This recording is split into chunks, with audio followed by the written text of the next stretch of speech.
आपला शस्त्र असेल आपला शस्त्र असेल आपला शस्त्र असेल आपला शस्त्र असेल। आज हे सर्व माझ्या नावाने एकत्र आले, परंतु लवकरच मी यांना प्रत्येक महत्त्वाच्या मुद्द्यावर बोलायची संधी देणार आहे। जेव्हा हे सर्व एकत्र होतील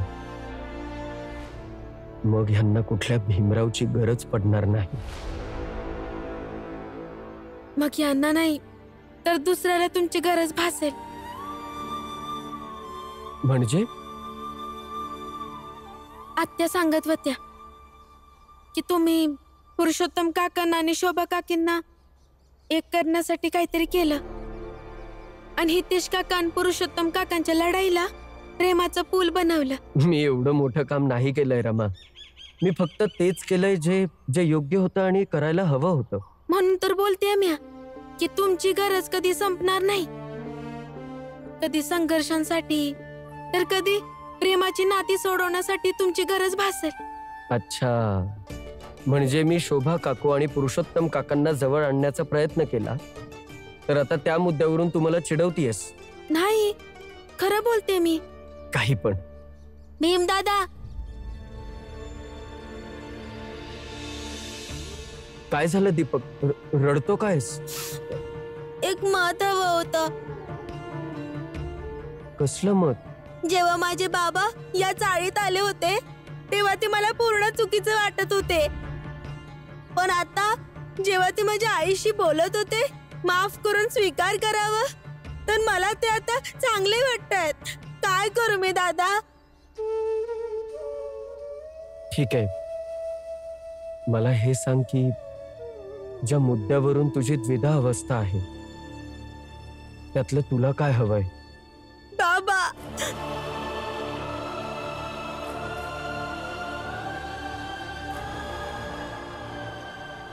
तू तू आधी रडणं बंद कर।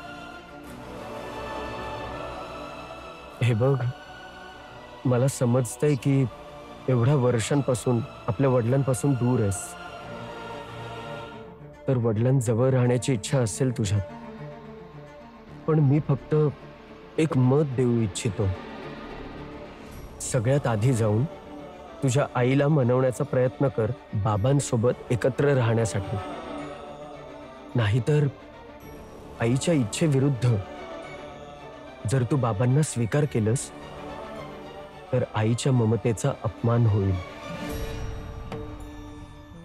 तुला समजतंय ना मी काय म्हणतोय? ठीक आहे भीम दादा, मतासाठी धन्यवाद।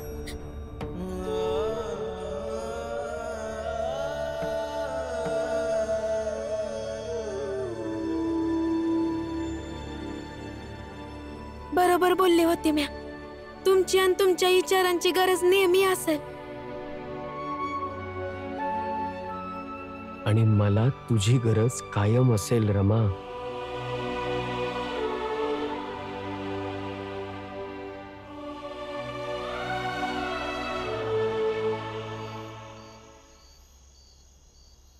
म्या वाईट माणूस आहे, माफ कर मला। म्या वाईट माणूस आहे, माफ कर मला। म्या वाईट माणूस आहे, माफ कर मला।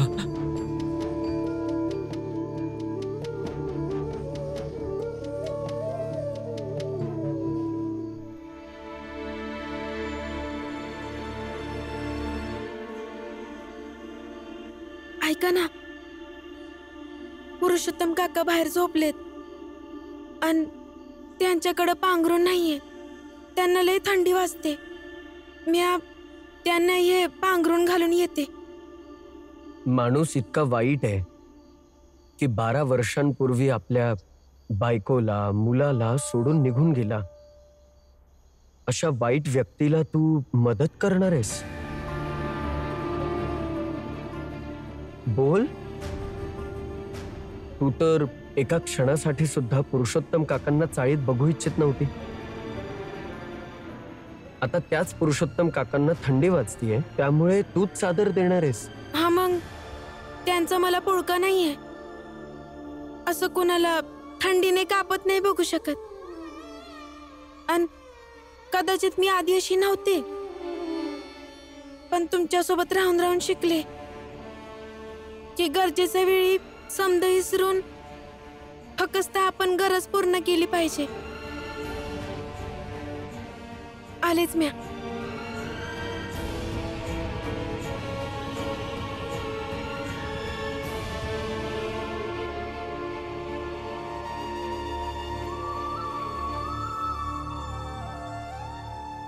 दीपक चल झोप आता. नाही झोपू शकत आई. चल झोप आता, खूप उशीर झालाय. बोललो ना नाही झोपू शकत. तू झोप किंवा झोपू नकोस, मी तुझ्या बाबाला कधीच स्वीकार करणार नाही. कारण ते सोडून गेल्यानंतर बरंच काही भोगावं लागलं मला. नाही नाही म्हणत आहे आई.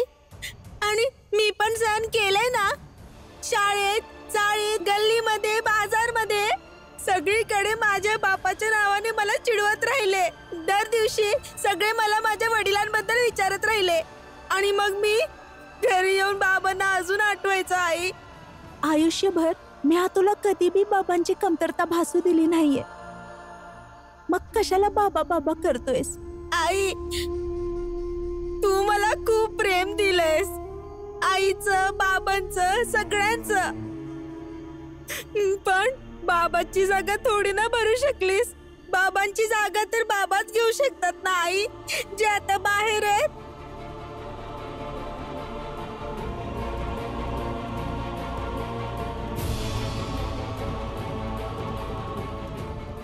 म्या वाईट माणूस आहे, माफ कर मला. म्या वाईट माणूस आहे.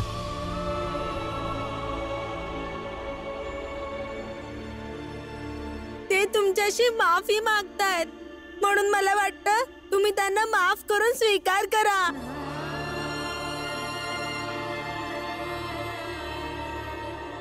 लहानपणापासून आजपर्यंत मीच तुझं पालन पोषण केलं, आणि आज अचानक तुला असं वाटायला लागलंय का?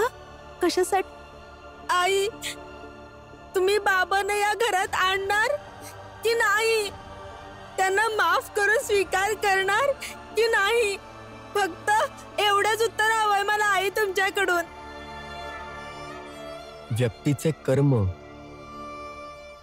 त्याच्या आयुष्याशी कसे जोडले जातात ना, पुरुषोत्तम काका जग भटकून आपल्याच घराच्या चौकटीत येऊन थांबले, पण घराच्या आत नाही जाऊ शकत आहे. काही पावलांचे अंतर कधी कधी किती लांब वाटायला लागतात. आता माहित नाही पुरुषोत्तम काका आणि शोभा काकूंचं हे अंतर कधी मिटेलही की नाही. आई, माझे बाबा या घरात येणार की नाही?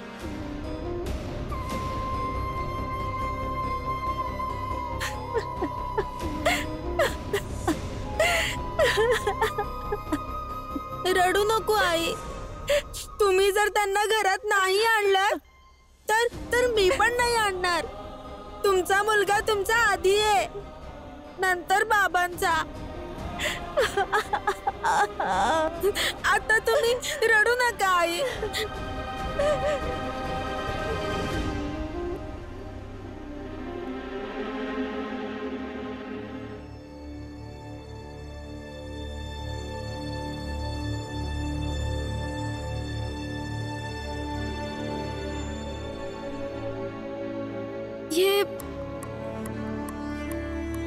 हे काय करताय तुम्ही? हे तू पांघर आणि झोपी जा. आणि तुम्ही काय पांघरणार? मी बघून घेईल, काही ना काहीतरी पांघरेनच. तू झोपी जा. नाही, हे तुम्ही रमा, मी बोललो ना आता झोपी जा, तर शांतपणे झोप. पती पत्नीच्या नात्यात जेव्हा बायको कुठल्या तरी अडचणीमध्ये अडकली असेल, खूप त्रास होत असेल, तेव्हा नवऱ्याचं कर्तव्य असतं त्या अडचणीचा सामना स्वतः आधी करावा. आणि हा अधिकार तू माझ्यापासून हिरावू नाही शकत. झोप आता गपचूप. तुम्ही झोप झोप झोप.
एका बाईला हे बघून किती बरं वाटतं की तिचा नवरा तिच्यासाठी सवता फाटलेलं पांघरून घालून झोपतो आणि म्हणतो की बायकोचा त्रास सहन करायची पहिली जबाबदारी त्याची आहे.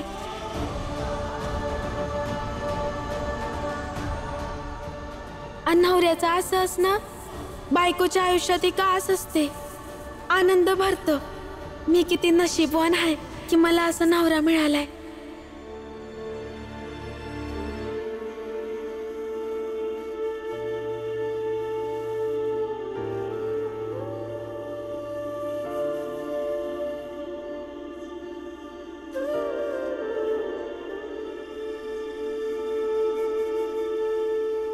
रमा, काय लिहितीयस? तुमचं कौतुक. का? असंच. जास्त झाडावर चढवू नकोस मला, नाहीतर बिघडेन मी. तुम्ही काय बिघडणार? इतक्या बिघडलेल्या लोकांना तुम्ही सुधारले. एवढा विश्वास? विश्वासच तर आहे तुमच्यावर.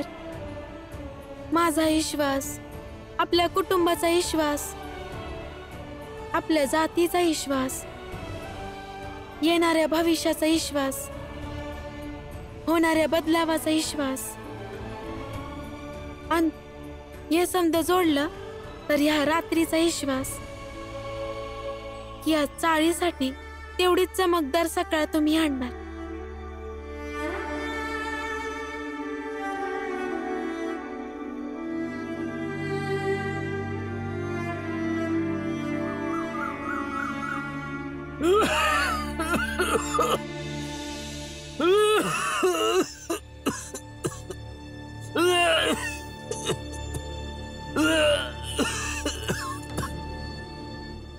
पुरुषोत्तम, काय झालं? तब्येत बरोबर नाहीये का?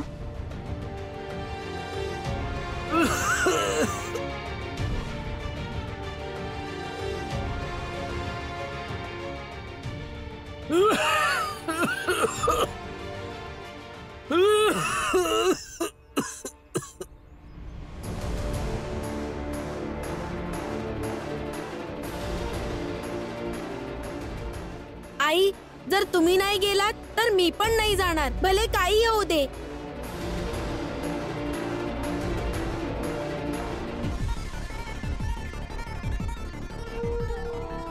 मला वाटतंय यांची तब्येत फारच खराब झाली. त्यांना आधी आत घेऊन जाऊया आणि मग औषध घेऊन येऊया. चल आनंद.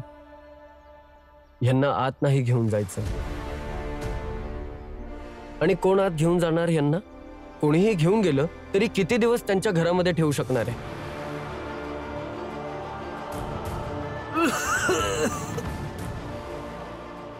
आज निर्णय झाला पाहिजे.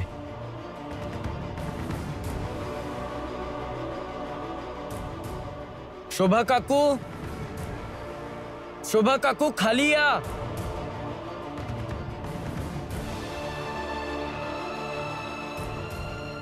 आई, भीमदादा बरोबर बोलतायत. निर्णयाची वेळ आहे. निर्णय करा. चला बाहेर.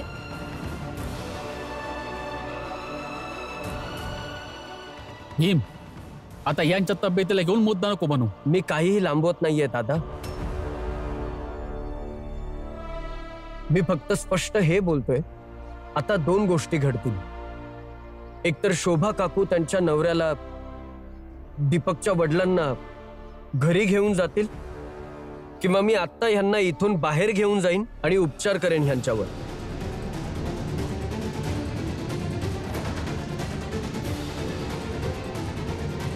पण तुम्ही तर बोलला होतात शेवटचा निर्णय शोभा काकींचा असेल की त्या यांना स्वीकार करणार आहेत की नाही. अगदीच व्हायला हवं, पण अंतिम निर्णय घेण्यासाठी तरी काही सीमा असते की नाही.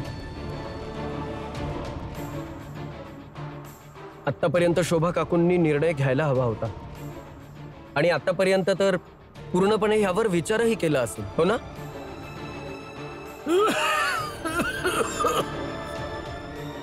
हे बघा, मला असं वाटतंय की भीम बरोबर बोलतो. शोभाचा नवरा आहे, तिच्या मनात येईल ते करत.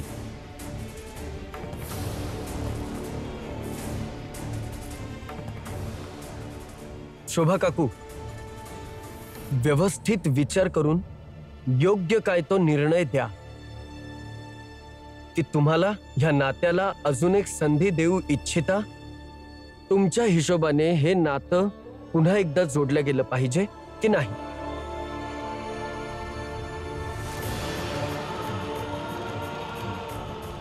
शोभा, ते तुला गाजरा लय आवडतो ना, तर मी गाजरा आणलाय तुझ्यासाठी. माफ कर आणि घे याला. काय नको मला तुझ्याकडनं. मी दिलेला गाजरा फेकून दे, नाहीतर मला फेकून दे, पर जवळ जिथं आहे नाही जाणार हितनं. आणि होय, मेलो तर फेकून दे माझं शव.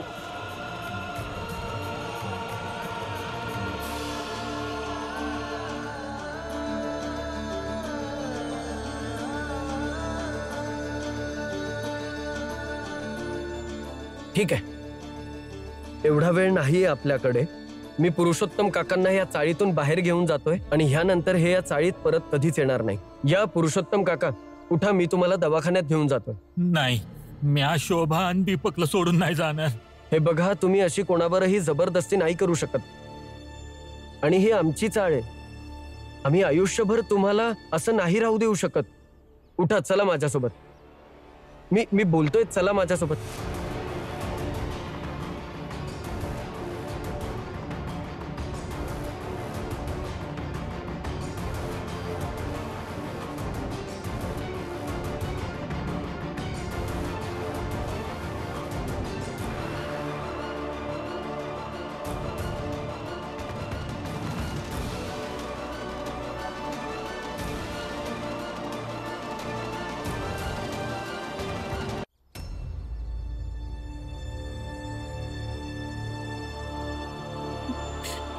थांब भीम.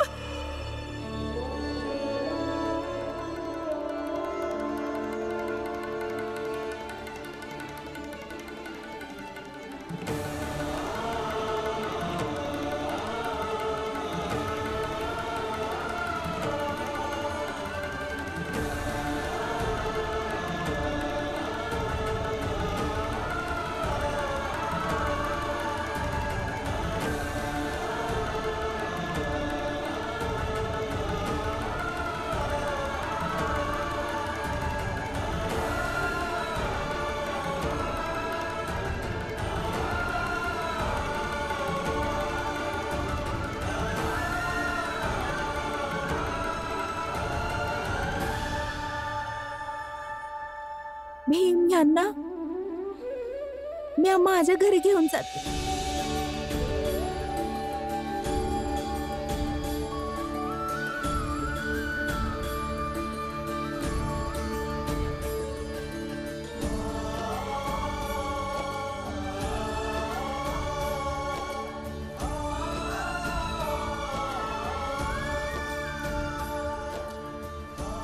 घेऊन जा.